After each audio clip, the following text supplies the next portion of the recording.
for me, incorporating technology into our practice is about improving efficiency in our practice. So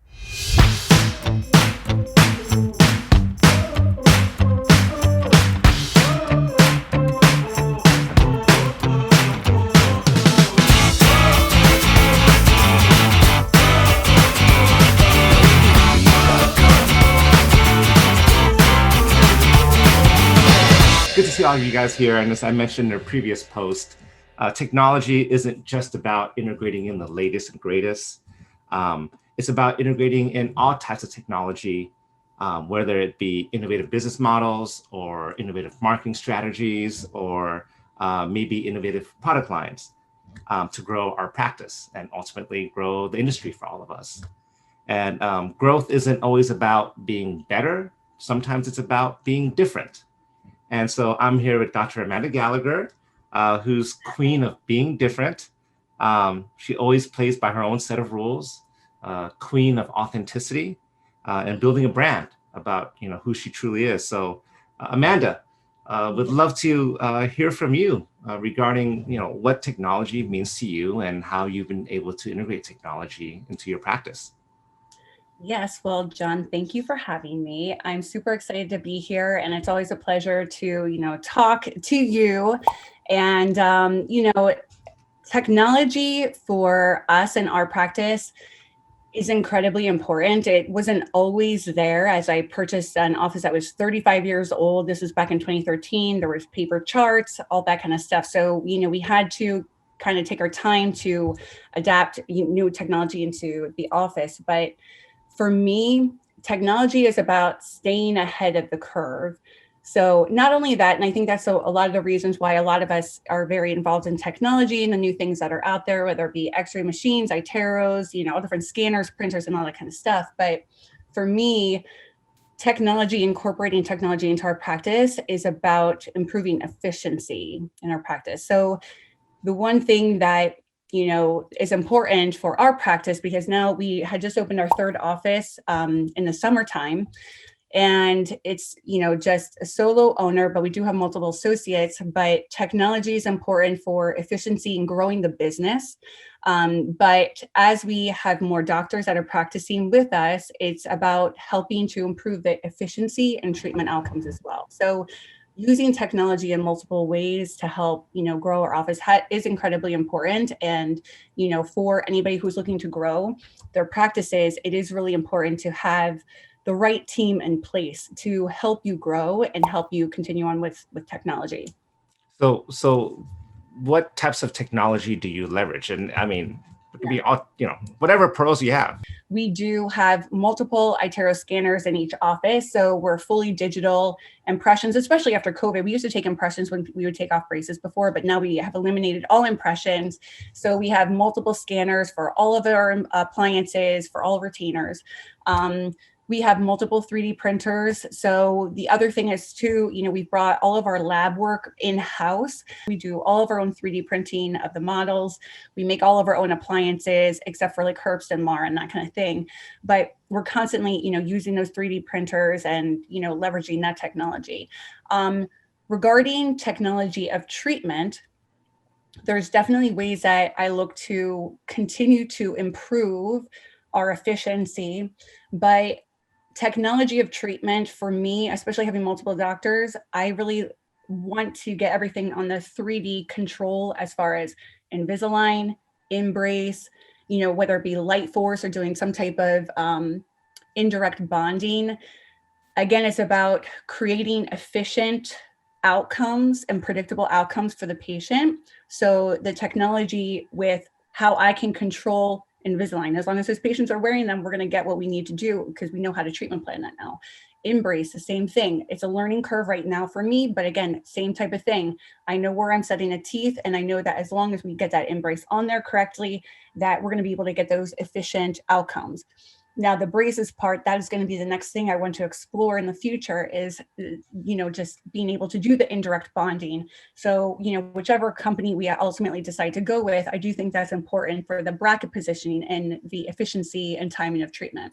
Creating new categories, blue ocean strategy.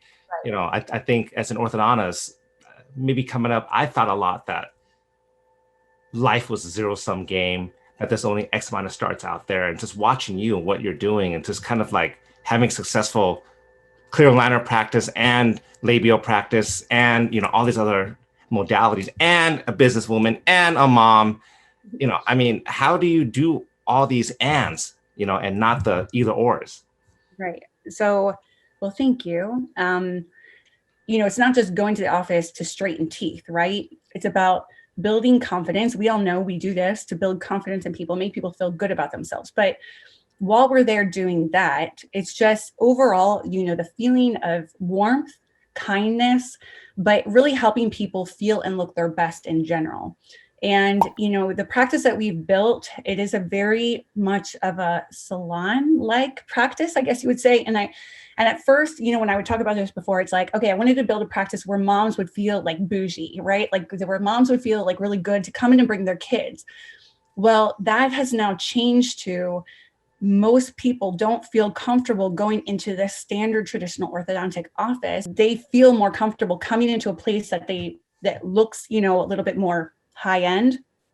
And then they see the treatments that we offer. So for us, it's been adapting new technologies and the kinds of treatments that we're doing. I mean, especially with InBrace has just literally blown up, attracting the new patient to our office that would not wear Invisalign aligners. And now we're able to give them another way to treat, right? So it's attracting new groups of patients.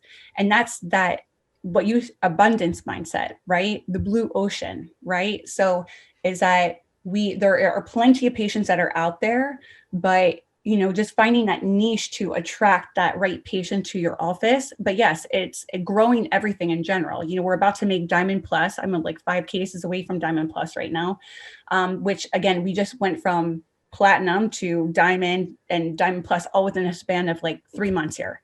Wow. So we're doing With that. COVID. With COVID, and then, but you know, again, and bringing in InBrace to your practice. Yeah, and bringing InBrace in. So you know, so we're building all those parts, and I know that not everybody is the same, and I'm aware of that. But why is it different for us than other people? I don't have a definite answer, but I know it's more about a feel, and I've been very engaged this entire year with my audience. So my audience and the people that I prefer to speak to every day are my patients and my potential patient pool. And so I'm not looking to necessarily post before and after cases. I do for fun because it is fun to do that and then be that ortho nerd.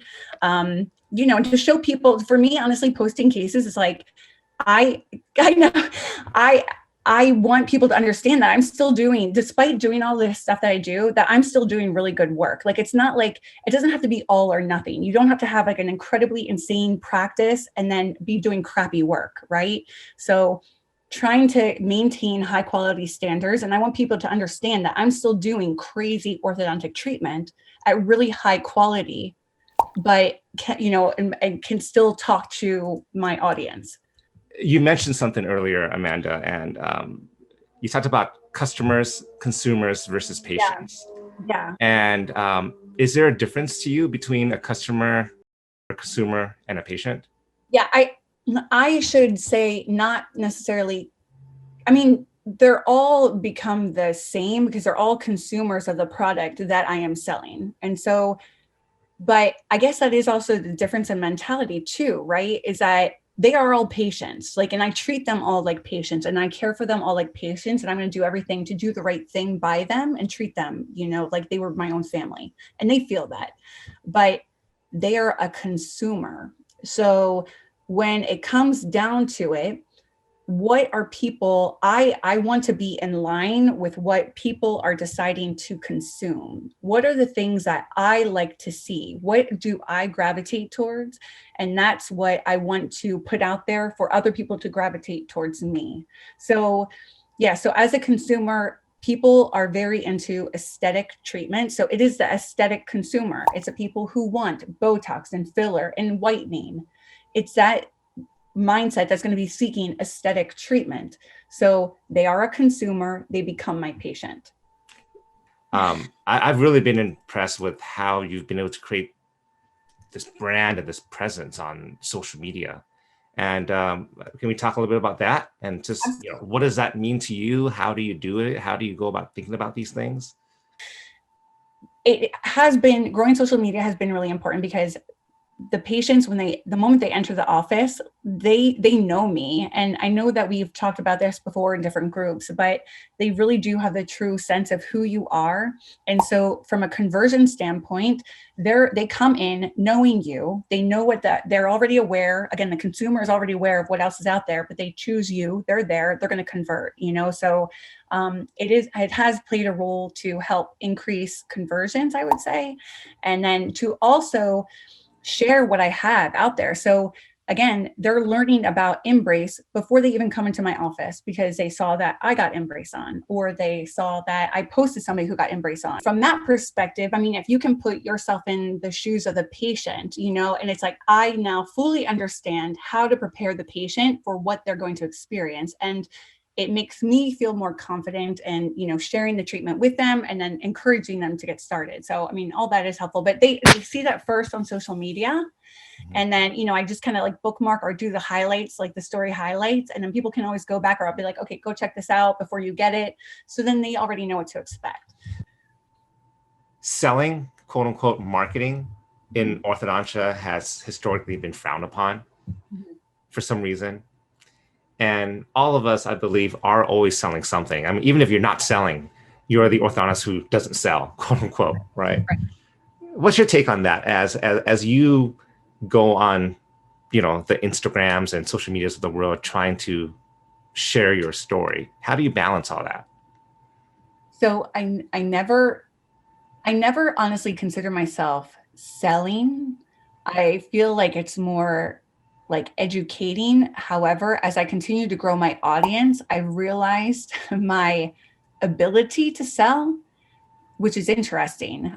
So, again, when I do different posts, like in the engagements, like on the whitening pen, it's like, it is incredible, the kind of engagement and that people, that want that. So I'm starting to realize that I do have power to sell, but I don't like the feeling of selling. I do like the idea of marketing, and that's why everything that I do on social media is to let people know what things are like, in my life, personally, professionally, let them get to know me. And I mean, I personally like to follow people that, I can see they're a successful businesswoman, a successful doctor, but then you can also see their life. And, some people don't want to put their personal life out there, but I feel like that is for again, the future patients, for the consumer, the potential consumer, they like to see that. So if you can be a little bit more vulnerable and put yourself out there, people really do like that. And I think they appreciate that. Why do people get ortho? Because they want to look and feel better. They want to feel better about their smile. They want to feel confident. If you look at like history here, and I said it in a previous post, but when we went from banded braces to bonded braces, our profession was in like, oh no, it doesn't work. Nobody wants this and that. But it grew the market from, X 100,000 starts to X million starts. And then 3M Unitech brought in clear braces, clarity braces. I mean, that was like the first mainstream ceramic braces. And the stories about that. People were poo-pooing on it. We shouldn't be marketing, yada, yada. But that grew the industry, and then clear aligners came in again, grew the industry, right? And then, what we're trying to do here at InBrace, growing the industry. And I really think that while there's a place for all these other things, and there are some orthodontists I know that are still banding 7 to 7 to this day, right? People don't want to feel worse before they feel better. People don't want to look worse before they look better. So with such a busy practice, Amanda, and doing, Invisalign, seeing all these patients, doing labial, like how did you have time to incorporate something new like InBrace? And with all these staff and all these, associates too. So for me, that was definitely a question that I had at the very beginning, to think about bringing InBrace into my office, or it could be any technology, changing anything up. Your staff becomes used to a certain way. And, sometimes we worry about like, is there going to be resistance bringing something new in? My staff have been are accustomed to me always trying to do new things. So me bringing in a new technology is not surprising to them. They've just learned to deal with it. But personally, I was concerned about bringing lingual braces back into my practice. I had done some harmony and I felt like it was very labor intensive for me because I was the only one that was sitting and seeing the patient. And sometimes I would have to work on the patient by myself for like an hour. And as the practice became busier, I was like, I can't do this anymore. So away went the lingual in the office. It wasn't until I came down to Georgia and I saw Dr. Susie Podre's practice, and when you guys were all there, and she had like 35 lingual patients in that day, and it was really cool experience. But it was like a light bulb clicked because I realized at that point, bringing InBrace into our practice, it wasn't a heavy burden for me.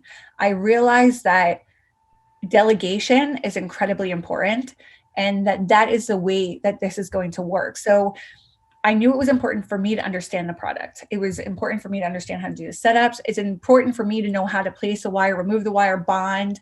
But once I got myself figured out, and even when we did the trainings, it was heavily focused on the assistants. So InBrace is truly something that can be done like any other indirect bonding system that's out there. One thing you did, and I'm telling to all the InBrace users out there, is you've really leveraged our clinical support, and you've really let your team sort of, learn the guidelines, learn the learning modules. And so, I'm just kind of somewhat protecting you a little bit for all the people that's going to DMing you questions as I post this. Please go through the learning modules and please go through the support system and all the stuff that InBrace offers. And, the learning modules that you guys have are incredibly helpful for understanding how to do the setups. I mean, you really have to go through that to understand the different compensations that you need to build in. But I've had my team all go through it as well. So everybody, pretty much understands, how everything works. So again, the way that we've been able to incorporate this into a very busy growing orthodontic practice, which again was a question or concern of mine, is how I'm going to get this new thing in with all the other craziness that's like, over 100 patients a day, that kind of thing. And it's literally just letting your staff take it. And again, I'm still in control. I look at the patients every single time I see them. I know exactly what's going on with them, but just letting them handle the cases. I mean, that's been very helpful for us. One last question. I said that like 5 questions ago, Amanda. And this is for the InBrace users, right? How many InBrace cases do you think you have to do before you start getting a little bit proficient? Personally, I don't think it's about number. I think it's about time. Because you have to let the cases work out and then you have to finish the case, right? So some cases are going to be, start with the right case choices, like make the right choice on what kind of case you're going to treat. I mean, and these cases treat very, very fast. I mean, personally, again, I have InBrace on myself and I literally noticed my teeth move within 24 hours. And after 2 weeks, I would say 4 weeks, I was like, I think I'm done. But now I'm like, I think I have to keep these on so I can continue. You have the consumer, you have the consumer ortho argument with yourself right now. Doctor, I'm done. No, you're not. I'm done. Maybe I'll just take the top off. But but I didn't need that much. But again, you see changes. So case selection is definitely very important. It's not necessarily about number. I mean, I'd say number wise, like 5 to 10. To kind of get the hang of just getting things going. 5 to 10, I feel like personally. Not then, 1 or 2. Right, not 1 or 2. But then taking those 5 to 10 cases, right? And then just seeing how the progression of that goes. So now we're just kind of rolling, and now we're getting to the point where I am finishing cases. So understanding, finishing, elastics, when to do that, maybe treatment planning a little bit differently. So again, anytime you're incorporating a new technology, know there is a learning curve and it's not going to be perfect right away. It's about understanding what people want and then giving them what they want and having options for them to choose from, So, I mean, I recognize this, you recognize this, and it's the sky's the limit, so that's what's exciting about it. Yeah. But I'm all in, so I'm 100% on board with InBrace. Okay, Mama Bear. I've taken up enough. I've taken up enough of your time. Please send Ben my best and happy holidays and all.